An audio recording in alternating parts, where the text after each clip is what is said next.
여러분 주보를 참고하실 때 귀의 소식 여러분 앞에 전하겠습니다. 봄 전교인 새벽기도회가 진행되고 있는 가운데 있습니다. 그 가운데 말씀과 함께 철로역정도 함께 진행되고 있는데요. 현장과 온라인에서 참여하시는 분들 교회에서 여러분들도 기도하는 데 도움되시라고 또 다양한 부분에 쓰시라고 교회 로고가 찍힌 이 물음 담요를 이번에 선물 드리려고 합니다. 적극적으로 집에서 또 현장에서 나오셔서 예배 새벽기도 참여해 주시기를 부탁드리고요. 하시면서 꼭 본인들이 출석표에 나눴던 기도 제목 적으시고 또 하나님 앞에 기도 제목을 이렇게 내시면 제가 끝나고 내려가서 곧바로 여러분에서 기도하고 있습니다. 적극적으로 기도에 또 동참해 주시기를 부탁드립니다. 아울러 그런 가운데 금요일 날은 우리가 전교인이 하나님 앞에서 우리의 삶을 돌아보고 하루 한 끼 금식하고 한 끼 비용을 하나님께 헌금하게 되면 그것을 모아서 지역에 있는 어렵고 좀 작은 교회들을 섬기는 일에 사용하려고 합니다. 지난해도 여러분 헌금 많이 해주셔서 어려운 이웃들 또 교회를 섬겼는데 올해도 함께 많이도 아닙니다. 딱 식사 한 끼만 금식할 거 헌금하시면 되겠습니다. 다음 주에 오후 찬양 예배는 가정 세미나로 드리게 됩니다. 오늘 오이코스 후원 선교사 특별 지원안 건입니다. 코로나19가 장기화됨에 따라서 선교사님들 사역에 어려움을 겪고 있는데요. 이번 달에 우리가 우리 선교사님들을 격려하는 차원에서 10만 원씩 추가로 더 선교비를 지원해 드렸습니다. 이 모든 것은 여러분들께서 매월 정기적으로 또 선교헌금에 동참해 주셨기 때문이라 생각합니다. 이 시간을 빌어서 다시 한번 진심으로 감사를 드립니다. 교우사업장 신방의 화요일에 이규구가 있습니다. 사랑의 성밀 드린 손길이 있습니다. 서경자 성도님 자녀 결혼 감사로 사랑의 성밀 드렸습니다. 이건 전량 어려운 이웃을 섬기는 일에만 사용하도록 하겠습니다. 더 자세한 광고는 주부를 참고해 주시고요. 우리 함께 기도하고 하나님의 말씀 나누겠습니다. 거룩하신 아버지 하나님, 오늘도 우리를 주님 전에 불러주시고 예배하고 하나님의 말씀 들을 수 있게 하신 은혜 진심으로 감사를 드립니다. 말씀을 듣는 이 시간 우리의 마음의 문을 활짝 열어주시고 성령 하나님께서 들려주시는 말씀이 내게 주시는 말씀을 들려지는 복된 시간 되게 하여 주옵소서. 예수님의 이름으로 기도하옵나이다. 아멘. 우리 한번 앞뒤 좌우 있는 분에게 이렇게 인사하고 축복합니다. 우리는 하나님의 사람입니다. 이렇게 인사하겠습니다.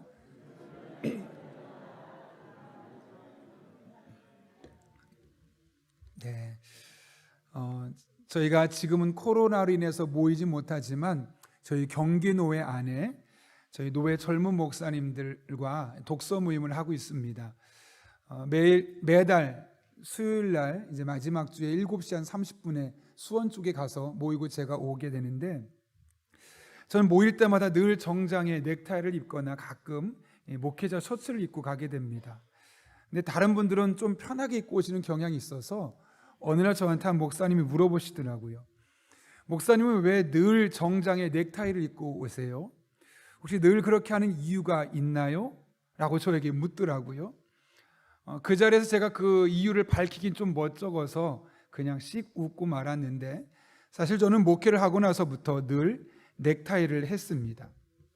여름에 교회 냉방비를 잠깐 절약하자라는 측면에서 한 달 정도만 노타이로 있지 그 외에 밖으로 나갈 때는 그 여름에도 항상 넥타이를 하는 편입니다.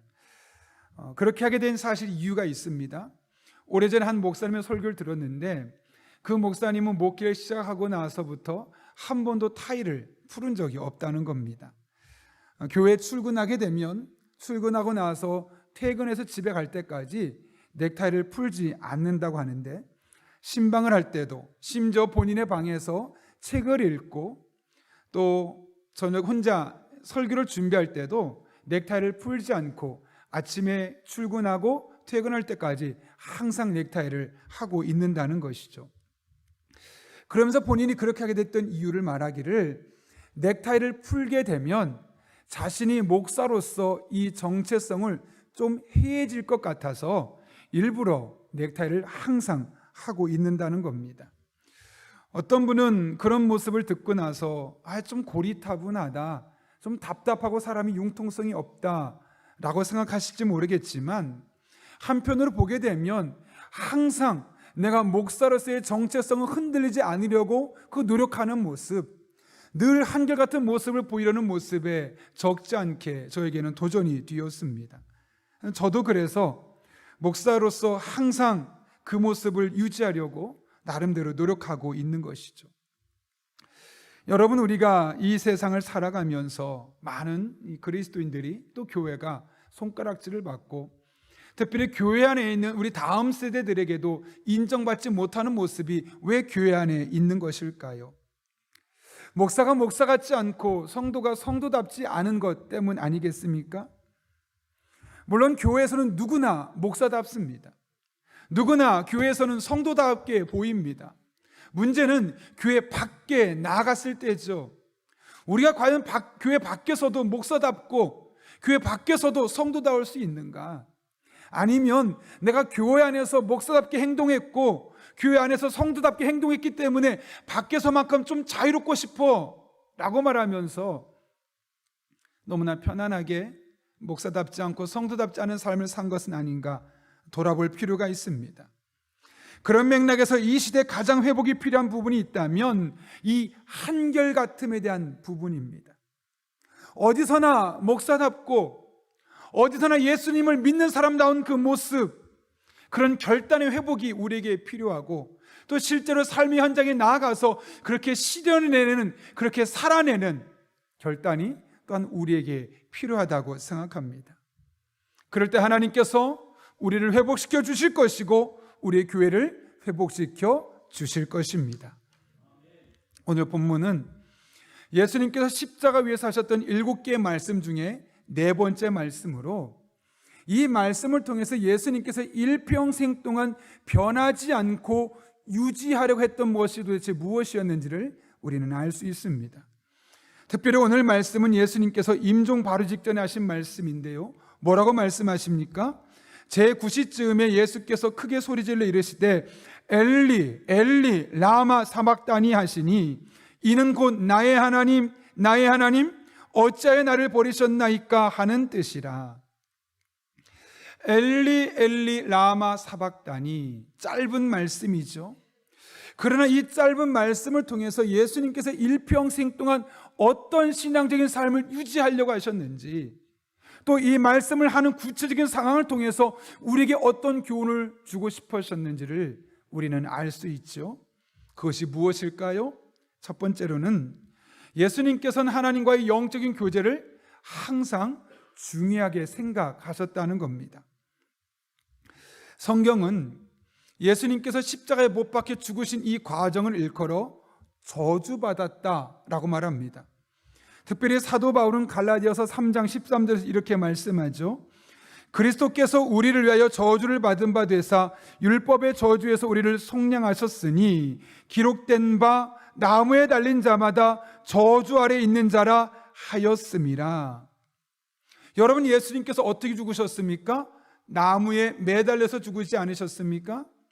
따라서 여기서 예수님께서 십자가에 못 박혀 죽으신 사건은 그냥 우리의 죄를 용서하기 위한 사건뿐만 아니라 한 단계 더 나아가서 우리에게 임할 수밖에 없었던 그 저주를 대신 짊어지시고 그 저주에서 우리를 해방시키신 사건이었다라는 것을 말씀하고 있는 것이죠.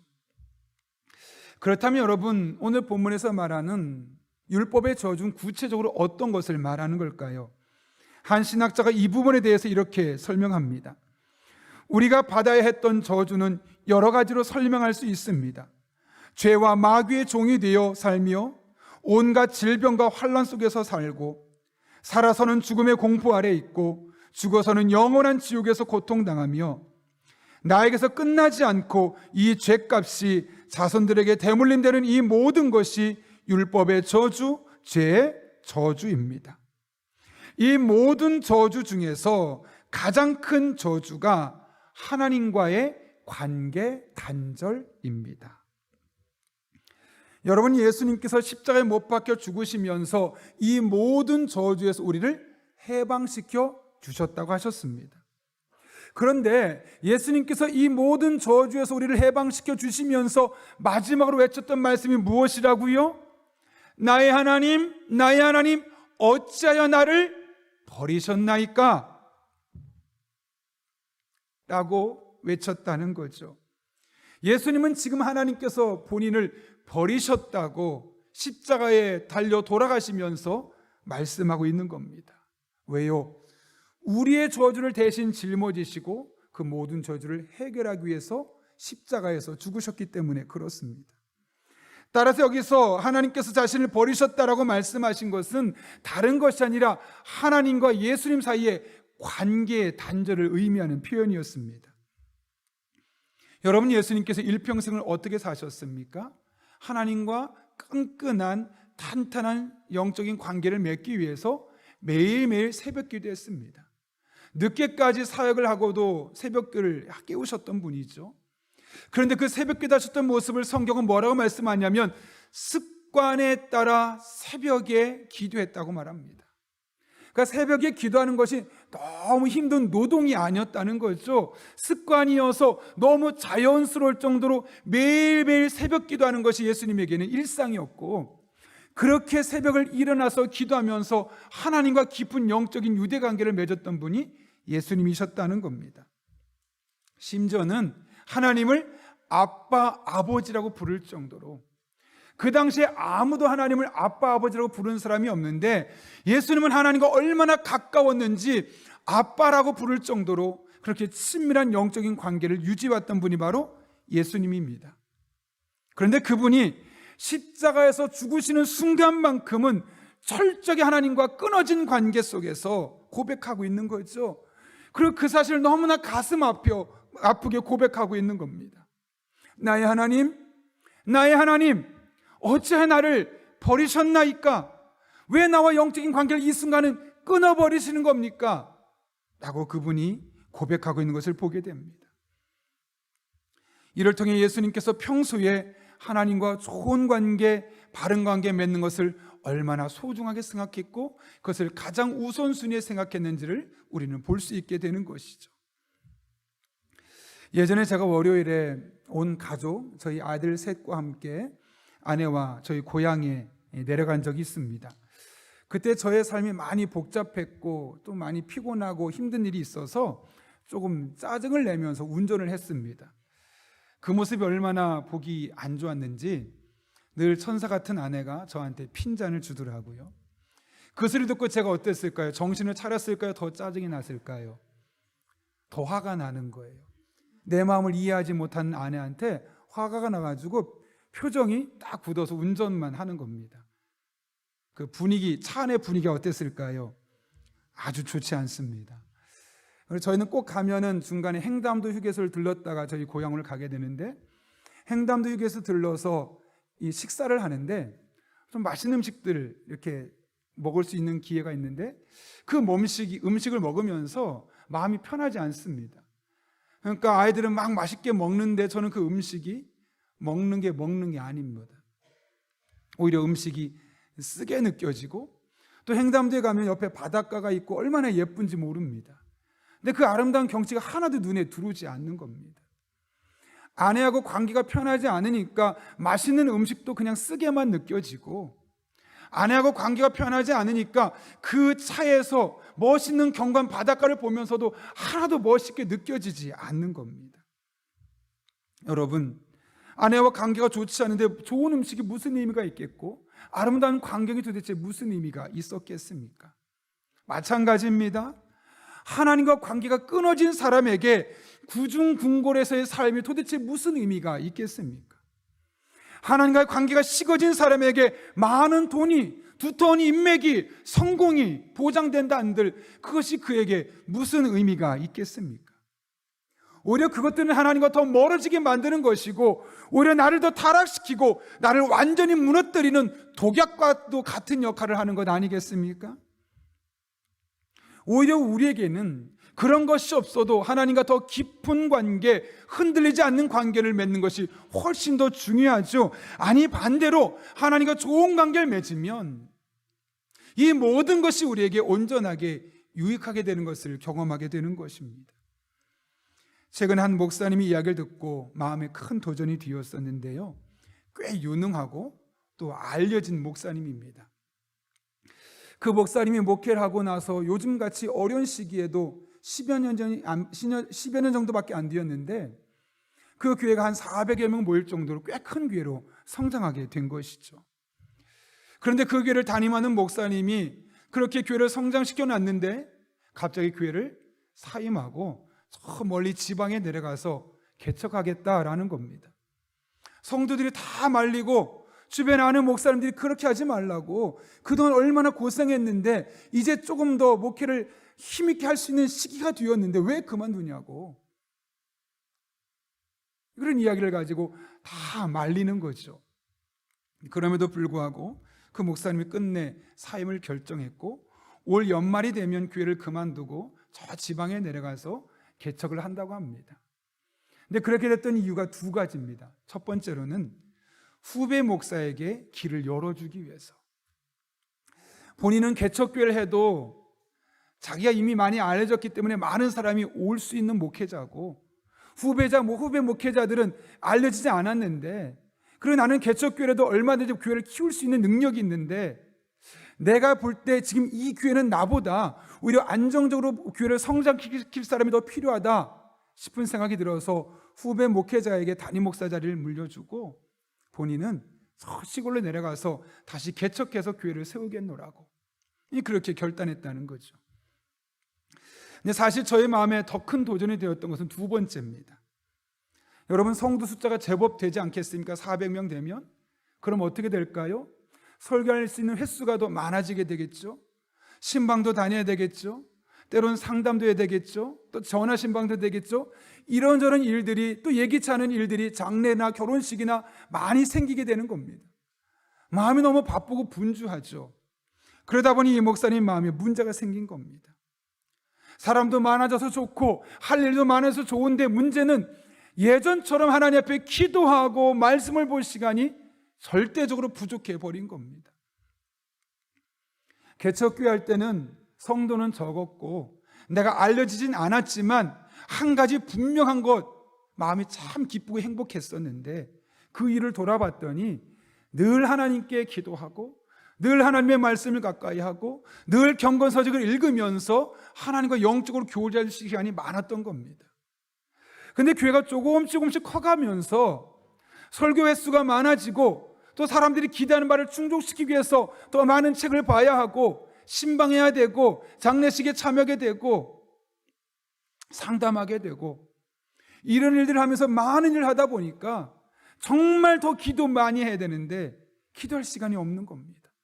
정말 하나님의 말씀을 읽고 그 말씀을 적용하고 그 말씀대로 살아야 되는데 그 말씀을 읽을 시간조차도 없고 설교를 하는 것이, 말씀을 읽는 것이 어쩔 수 없이 설교를 해서 하기 위해서 읽는 그런 형태로 바뀌어버리게 된 겁니다.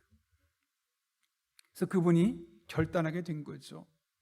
내가 비록 경제적으로 조금 더 나아지고 사람들이 나를 좀 더 알아주고 그런 것이 나에게도 기쁨을 주는 일이지만 그거 포기하고 하나님과 다시 깊은 관계, 이전처럼 다른 거 다 없어도 정말 하나님 한 분만으로 만족할 수 있는 그런 시간을 갖고 싶다, 그런 마음에 아무리 사람들이 말려도 다 뒤로 하고 이렇게 과감하게 결단할 수 있었던 것이죠.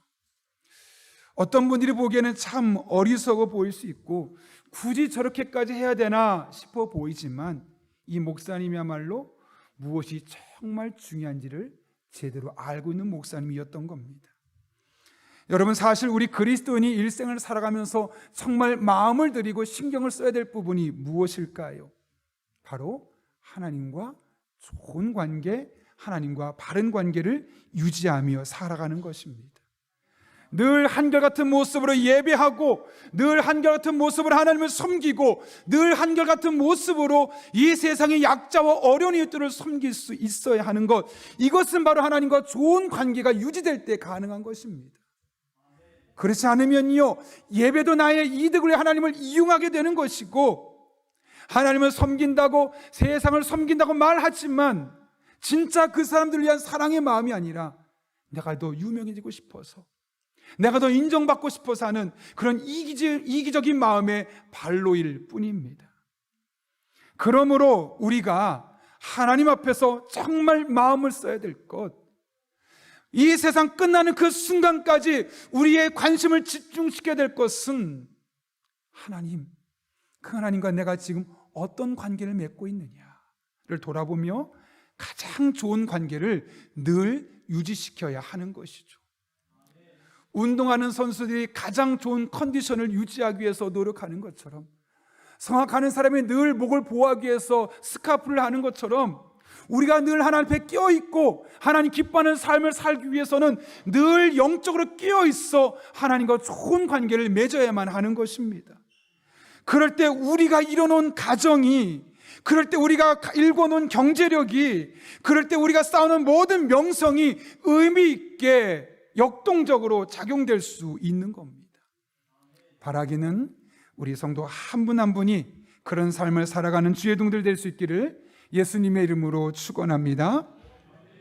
그런가 하면 오늘 본문을 통해 깨달을 수 있는 두 번째 교훈은 예수님께서는 늘 하나님의 말씀을 가까이 했다는 겁니다. 오늘 예수님께서 십자가에서 뭐라고 말씀하셨다고요? 46절 제9시쯤에 예수께서 크게 소리질러 이르시되 엘리 엘리 라마 사박다니 하시니 이는 곧 나의 하나님 나의 하나님 어찌하여 나를 버리셨나이까 하는 뜻이라.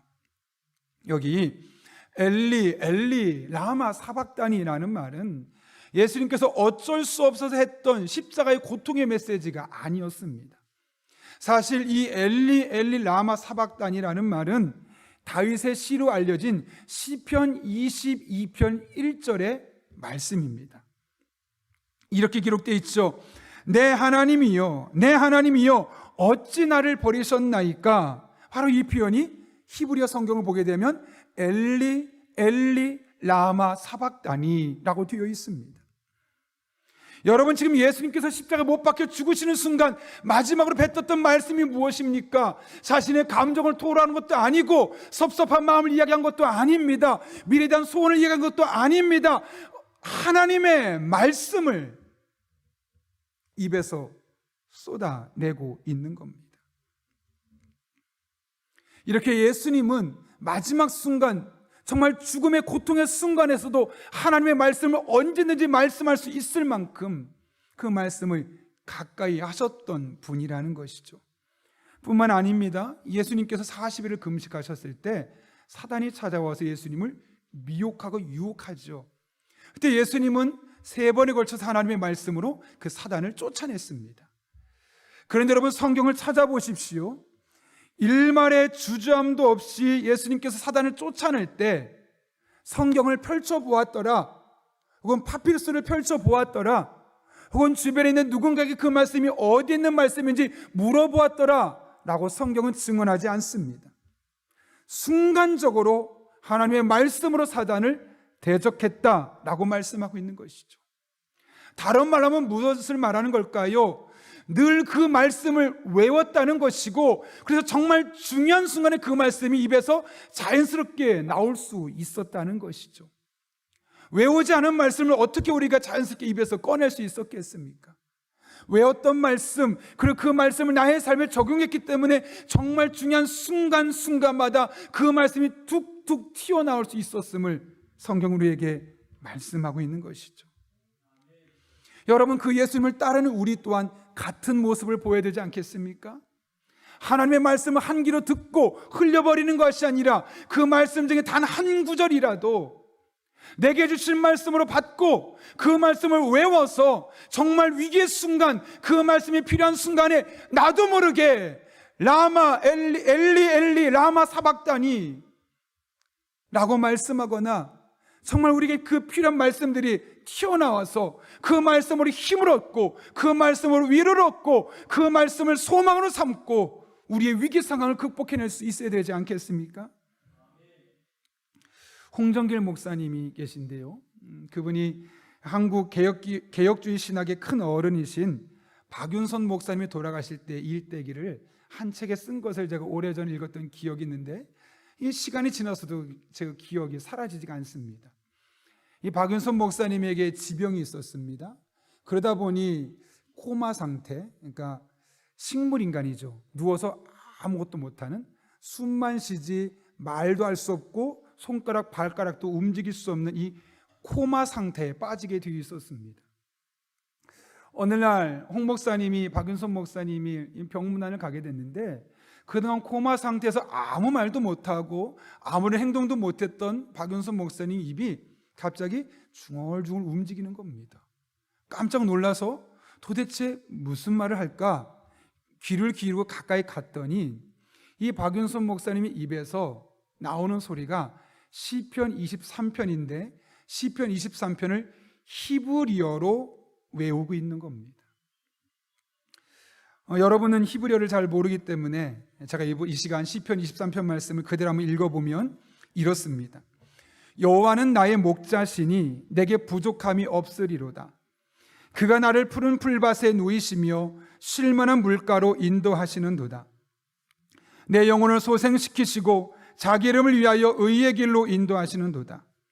내가 사망의 음침한 골짜기로 다닐지라도 해를 두려워하지 않을 것은 주께서 나와 함께 하심이라.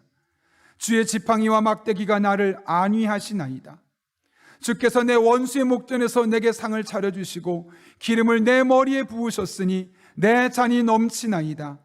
내 평생의 선하심과 인자하심이 반드시 나를 따르리니 내가 여호와의 집에 영원히 살리로다. 아멘. 여러분, 의식이 전혀 없습니다. 말도 할 수 없고 움직일 수도 없는 상태입니다. 그런데 그런 상태에서 잠깐 엎드렸던 것이 무엇이라고요? 시편 23편의 말씀. 얼마나 감동적입니까? 얼마나 은혜됩니까? 여러분, 어떻게 그것이 가능했을까요?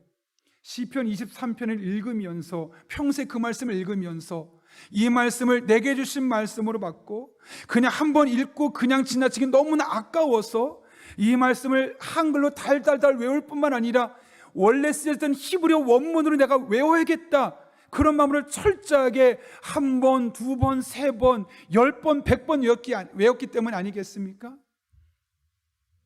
그러니까 그 말씀을 외웠더니 정말 누가 봐도 아무것도 움직일 수 없는 이 코마 상태에서 시편 23편이 나도 모르게 저절로 외워질 정도로 그분의 삶에 이 시편 23편은 너무나 깊이 들어와 있었고 그분의 삶의 일부가 되었음을 우리가 발견하는 것 아니겠습니까?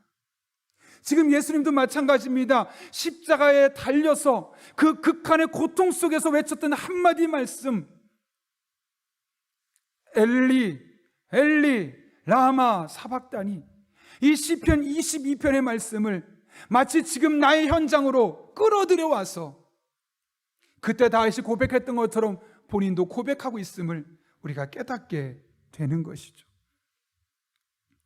이 모든 것은 하나님의 말씀을 읽을 뿐만 아니라 외우고 그 말씀을 내게 주신 말씀으로 적용하고, 그래서 그 말씀이 정말 필요한 순간에 튀어나올 수 있게끔 했기 때문에 가능했던 겁니다. 김병년 목사님의 책을 보다 보니까 그 교회 한 여자 집사님의 일이 기록이 되어 있는데요, 그 집사님이 다니는 직장은 주차 관리를 하는 곳입니다.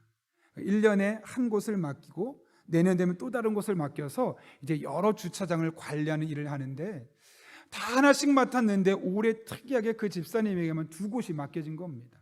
화가 나는 겁니다. 왜냐하면 똑같은 월급을 받고 똑같이 출근해서 퇴근하는데 본인에겐 2군데 일을 해야 되니까 옮겨 다니면서 너무너무 스트레스가 받는 겁니다. 그래서 아침에 출근하고 퇴근할 때까지 계속 화가 나서 욕하고 원망하고 분노 속에, 저 상사가 나한테 이래서 내가 이렇게 고통당한다고, 어려운 일을 당한다고 막 하루 아침부터 저녁까지 그냥 얼굴이 편할 날이 하나도 없는 겁니다. 그런데 어느 날 그 직장 동료들이 이런 얘기를 합니다. 야, 너는 뒷배경이 없어서 그래. 쉽게 말하면 백이 없어서 거기 간 거야. 그 말은 뭘까요? 본인들은 백이 있다는 거죠. 또 어떤 분이 이렇게 말합니다. 너는 회식 자리에서 술도 안 먹고 우리가 다 2차 갈 때 너는 따라가지 않았잖아. 또 윗사람한테 찍혀서 그런 거야. 더 화가 나는 겁니다. 억울하기까지 한 거죠. 그래서 막 정말 너무너무 화가 나서 극도의 이 화가 나는 마음 때문에 집에서도 막 화를 내고 있으니까 남편이 와서 말합니다. 여보, 당신은 그래도 든든한 백이 있잖아. 다 하나님이 하시는 일이라고 믿고 한번 일을 계속 해봐. 여러분, 그런 말을 듣고 그 아내 마음에 위로가 되었을까요? 더 화가 났을까요? 이놈도 나를 이해하지 못하는구나. 더 화가 나는 겁니다. 내 마음을 이해해 주는 사람이 아무도 없다는 거죠.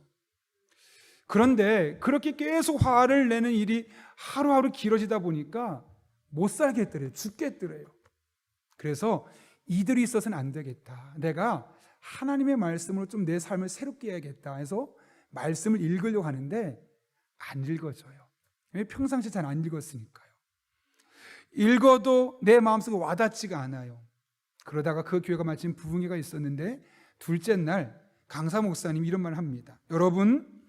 여러분의 직장도 다 하나님이 주신 곳이고 하나님께서 여러분에게 사명으로 주신 곳입니다. 그러니 어떠한 일이 있더라도 감사함으로 그 일을 감당하시기 바랍니다. 처음에는 그 말이 마음에 와닿지 않았는데 계속 하나님께서 마음을 두드립니다. 직장도 하나님이 주신 곳이고 사명감을 가지고 해야 할 곳이다. 그 마음이 계속 두드리니까 갑자기 그 마음속에 자신이 그동안 원망했던 일들이 회개가 되고 내가 잘못했구나, 이래서는 안 됐겠구나, 앞으로는 정말 이런 마음을 가지고 직장에 일을 해야 되겠구나 라는 마음이 들게 되었던 것이죠. 철저하게 회개하며 그날 정말 눈물 콧물 다 쏟아놓고 하나님께 회개하며 기도했다고 합니다. 놀라운 것은 그 뒤입니다. 그 뒤로 그 상황을 바라보는 그부 집사님의 눈이 바뀌기 시작했고 동료들을 바라보면서 그전에는 시기하고 질투가 났다면 그런 마음이 다 사라져버린 겁니다. 그리고 하나님께서 왜 나를 이곳에 보내셨을까? 그 일을 찾으며 오히려 그 일이 무엇일까를 기대하며 하루하루 출근하는 삶으로 바뀌게 되었다는 것이죠. 그러면서 그분이 마지막에 이렇게 말합니다. 목사님, 하나님 말씀으로 저는 다시 일어섰어요. 뭐라고요? 하나님 말씀으로 저는 다시 일어섰어요. 근데 여러분, 한 가지 생각해 보십시오. 이분의 상황이 바뀌었습니까? 주차장 두 곳을 관리하던 것이 하나를 빼서 한 곳만 바뀌었기 때문에 이렇게 바뀐 걸까요? 아니죠. 상황은 여전히 똑같습니다. 이전처럼 두 군데 주차장을 다니면서 일을 해야만 하는 상황입니다. 바뀐 것이 있다면 하나님의 말씀을 내게 주신 말씀으로 받고 그 말씀을 내 삶에 적용하고 그 말씀으로 나의 삶을 돌이켜 보았더니 내 삶이, 내 생활이, 내 생각이 잘못되어 있고 그것을 바꿔야겠다는 것을 깨닫게 된 것이죠. 그러면서 상황은 변화가 없지만 내가 달라지니까 모든 상황이 새롭게 보이기 시작할 수 있었던 것이죠. 바로 이 하나님의 말씀이 그의 생각과 그의 삶을, 그의 가치관을 바꾸어 버린 겁니다. 우리 인생도 다르지 않습니다. 우리가 하나님의 말씀을 내게 주신 말씀으로 받고 내게 적용하고 가능하면 외우고 그 말씀을 따라 살아가다 보면 정말 중요한 순간순간에 그 말씀이 나도 모르게 튀어나오고 그 말씀이 생각이 나서 그 말씀이 나를 살리고 그 말씀이 나에게 소망을 주고 그 말씀이 나를 위로하고 그 말씀으로 말미암아 나의 삶을 온전하게 살아갈 수 있게 되는 겁니다.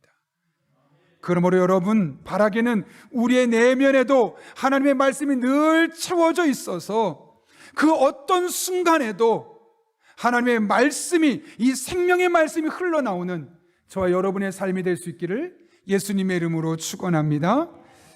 우리 함께 기도하겠습니다.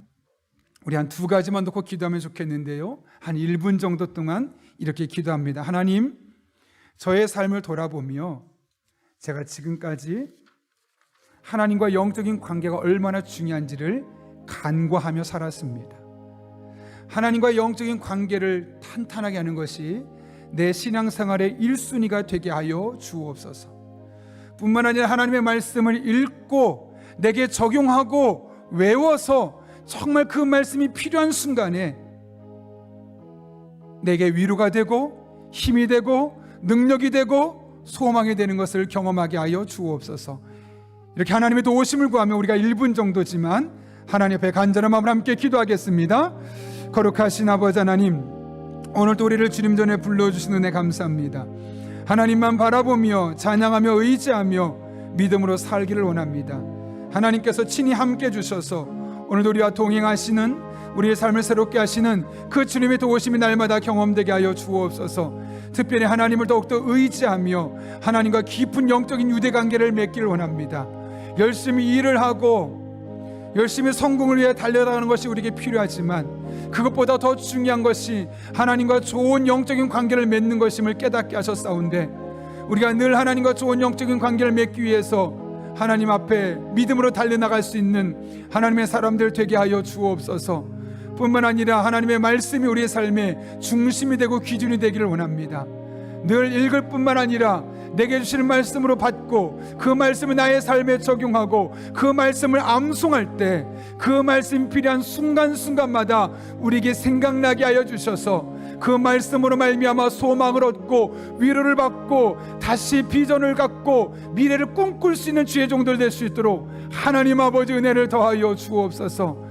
그렇게 주님의 말씀 붙들고 믿음으로 살아갈 때 하나님의 살아계심을 경험하고 하나님의 임재를 경험하고 능력을 경험하게 하여 주옵소서. 거룩하신 아버지 하나님, 우리를 하나님의 자녀로 불러주시고 이렇게 함께 나와 예배드릴 수 있게 하신 은혜 진심으로 감사를 드립니다. 우리가 열심히 일하고 노력하고 수고하는 건 너무나 중요하지만 가장 중요한 것이 하나님과 좋은 관계를 맺고 살아가는 것임을 깨닫게 하셨사온데, 이것이 늘 우리의 기도 제목이 되게 도와주시고 이런 관계를 맺기 위해서 몸부림치는 하나님의 사람들 되게 하여 주옵소서.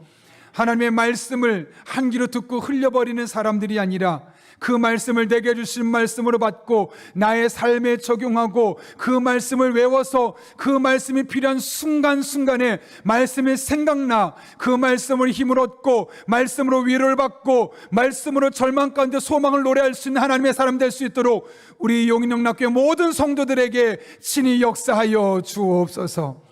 예수님의 이름으로 기도하옵나이다. 아멘.